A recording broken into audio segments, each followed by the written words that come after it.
Wow, this thing is amazing. Look at the propellers and all that stuff. This is the Phantom 4 Pro Plus. Just like the top of the line of all the top of the lines that's available right now, as far as the Phantom series from DJI.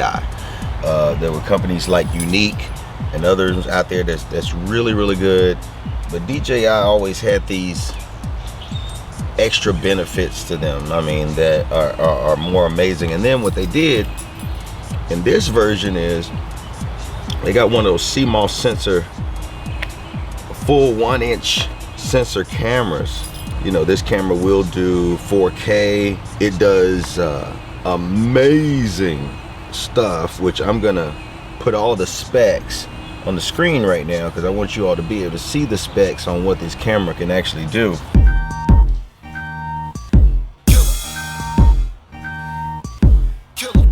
That is crazy what this thing can do, right? You see these specs, and all I can tell you is this thing is pretty fast. Now, there is one called the Mavic that is much smaller. That one is not gonna have anywhere near the camera quality of this one. And this one also has a few extra goodies that one doesn't have, like flight time and a few other things that I think are very beneficial. Now, remember I mentioned that I got the DJI Phantom 4 Pro version Plus. Now, the Plus gives you a couple of extra things. Like, for example, on the Pro, you get these side sensors over here. Sensors underneath. You're gonna have sensors in the front, and you're gonna have sensors in the back. Pretty cool stuff. But when you get the Pro Plus version, now you're dealing with stuff like this. It comes with its own display. Now, of course, now, you know, you can see it says it's a new version detected. It's asking me to go ahead and download it if I want to. The reason why I picked this is because I have a tablet. I have all kinds of things that I could use on the regular Pro.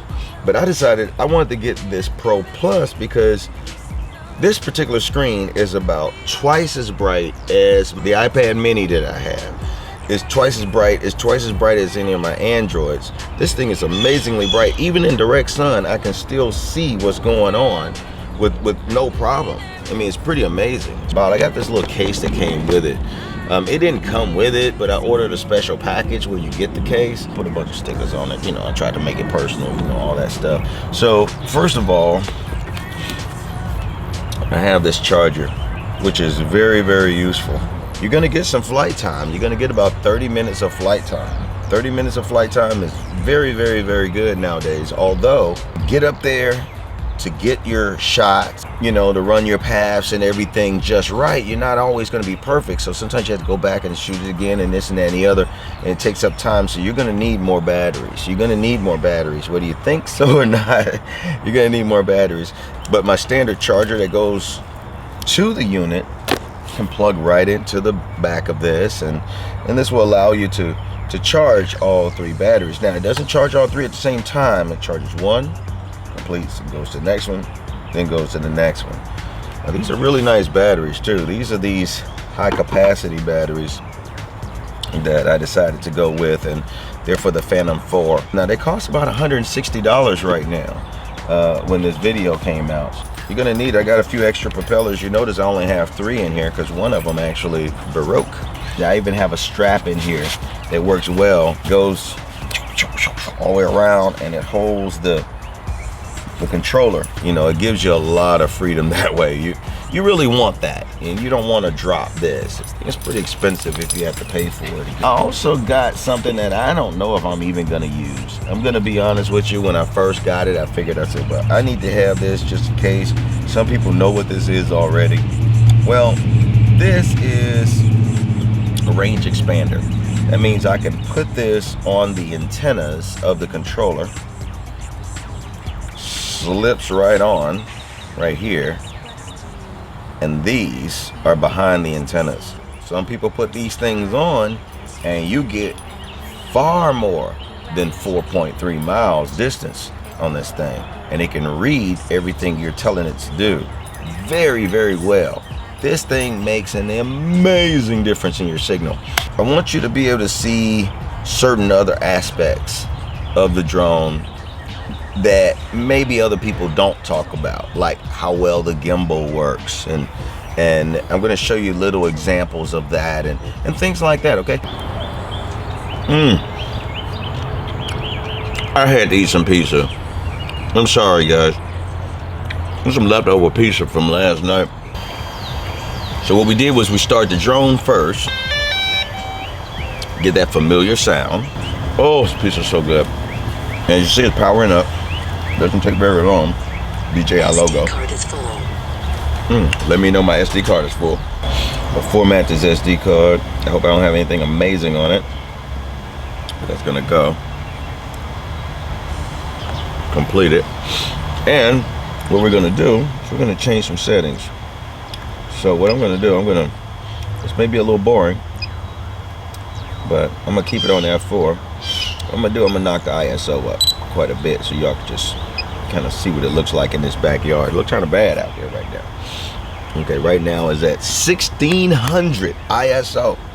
Normally I never fly in this, but I just want to show you some of the things about the stability and things like that. We're not going to concentrate on video quality or anything like that, but you are going to see some pretty good quality. Now, as you see, this thing is connected. It's ready to go. And I can hit this button right now and it will start recording. Right now it's recording.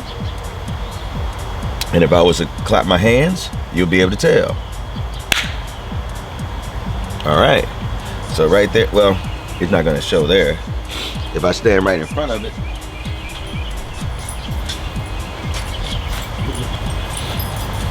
I would do it. Ready?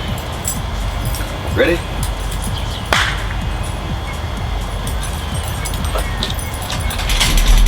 All right. So, what we have now is a drone that's ready to go. I'm gonna start this thing up and let's see what it does here. So it should go like this. Now it lets me know right away I'm in an area. Now I really shouldn't be flying in. I really shouldn't. So do I want to disable this warning thing? No. I think it's safe to have it on. And what we're gonna do is we're gonna get away from this fence and we're gonna get up in the air, okay? Let's get up in the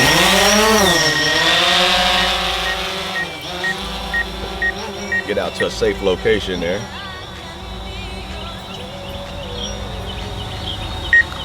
Yep. And I'm turning around where you can kind of see me. Now, one of the things I really like about this is that it's very stable. So what we're going to do today, we're just going to talk about the stability. I'm coming up on me pretty slowly, and I want to just, as you can see, it's pretty stable. Now, my main goal is, right now it's maybe about, the beeping noise is starting to drive me a little crazy. Let me back it up a little bit so we don't hear the beeping, okay? But you're hearing a sensors in there that's kind of letting you know, hey man, you're kind of close to something. You know, I'm gonna turn this ISO up a little bit so y'all can just see what's going on. But what we're gonna do here is I'm gonna show you what would happen when I start. Let me turn it like this. I want y'all to, hopefully you can see my hand. What I'm gonna do is I'm just gonna slide it from right to left. Right to left. And what I want you to do is I want you to pay attention to the drone footage and look at how stable it is. Now I'm going back and forth.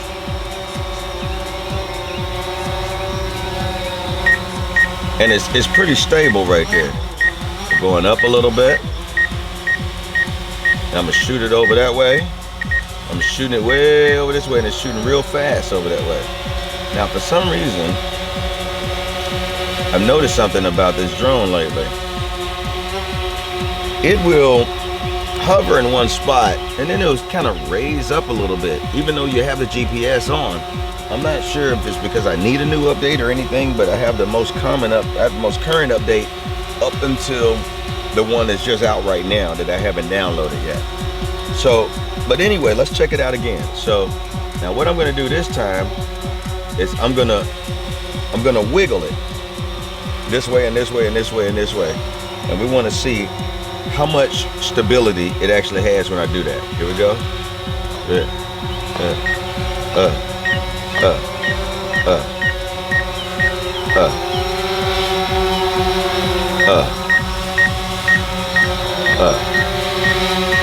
That's pretty amazing. And the gimbal keeps it pretty steady the whole time. Pretty amazing. Let's back it up a little bit so we get away from the beeping. But I tell you what, there must be a tree over there. There's that tree. This is pretty amazing how this thing works. I have to say, I'm really impressed with it. I'm just gonna bring it up a little closer to me here.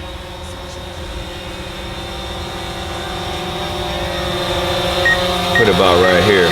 Now, one of the things you'll notice about this thing is, if I bring it, I like the way I can bring the camera straight down. Now, straight down, you can't see anything but some of my dog, one of my dogs. I'll raise it up a little bit. Now, I'm probably gonna get a warning. In a minute, kind of telling me, hey, you're in an area you're not supposed to be flying in, dude. But let's just go back and forth a little bit.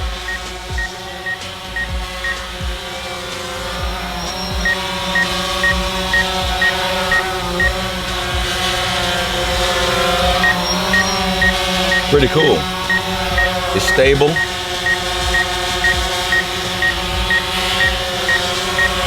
I think it's pretty good. A lot of wind. So as you can see, it's pretty stable. And right now it's just floating right over us, as you can tell. So let's see how stable it stays. I'm gonna back away a little bit, and we're gonna see how stable it stays, okay? If it's gonna stay stable.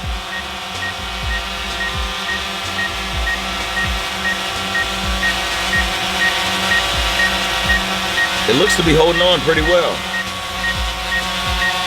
Not bad. Pretty cool.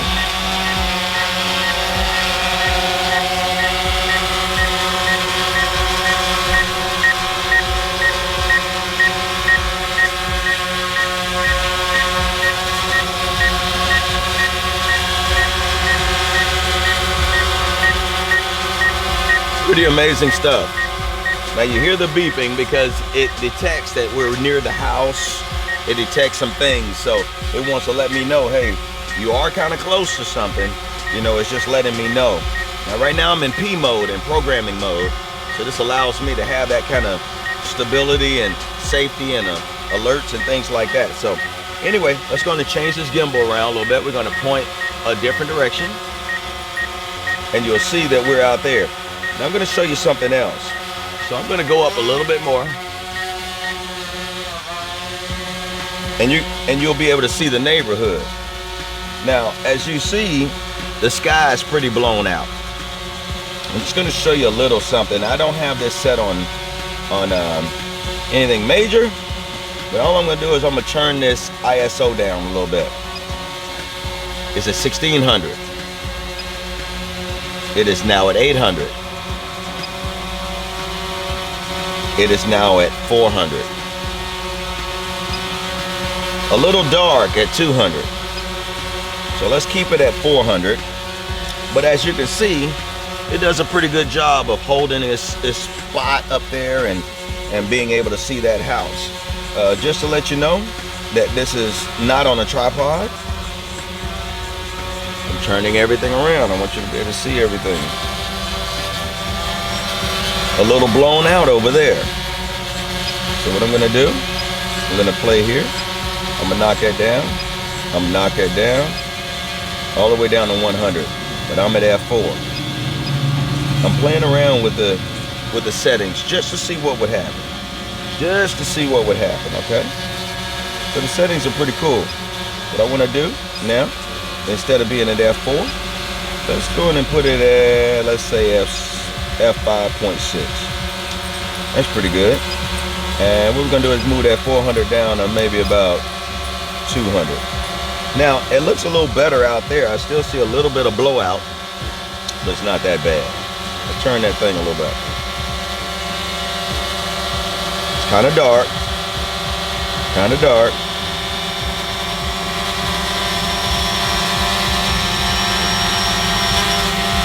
turn this ISO back up. It's really no fun to look at it when you can't really see anything. So we're gonna go in and pop that back to maybe a 4.5. And we're gonna knock this ISO up just a little bit here. So instead of being right at 100, let's go ahead and pop it up to right about maybe about 200.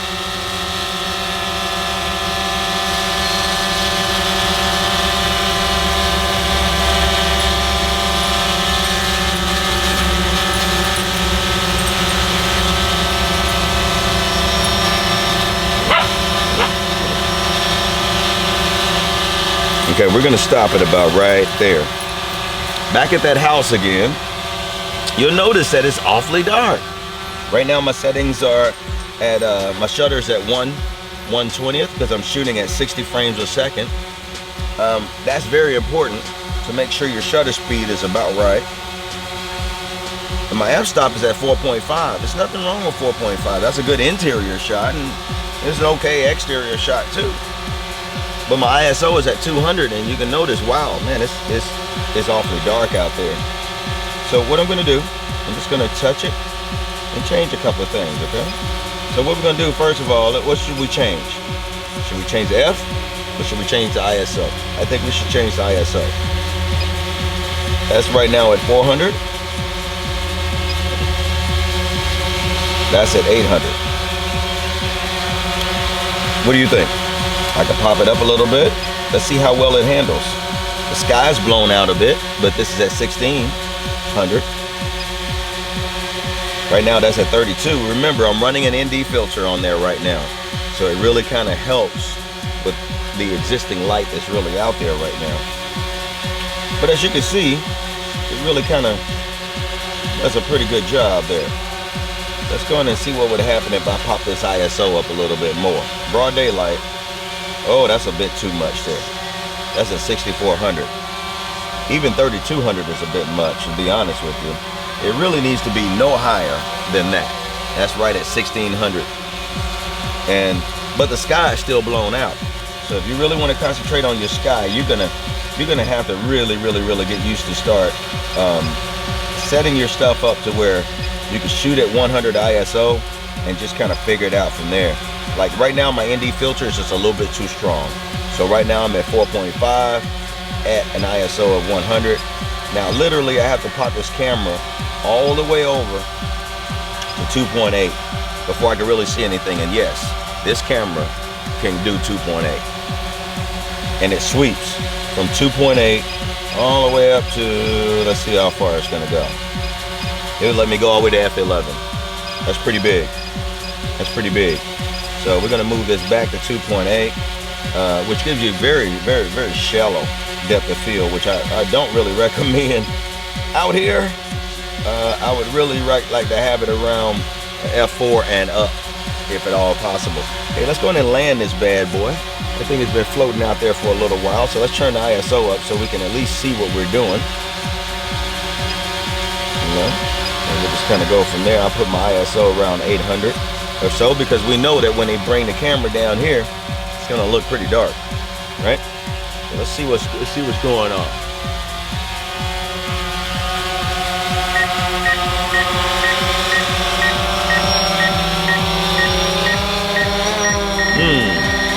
See, it's beeping like crazy right now, and as you can see, it's still dark. It's still dark. Pretty amazing. Right now, I'm shooting this thing all the way up to 1600 just to see me right then. Raise it up a little bit. Then bring it a little closer to me if it'll come to me. It won't. It sees this camera and this equipment here is not gonna let me do it. Let's go ahead and land it right where we are, okay?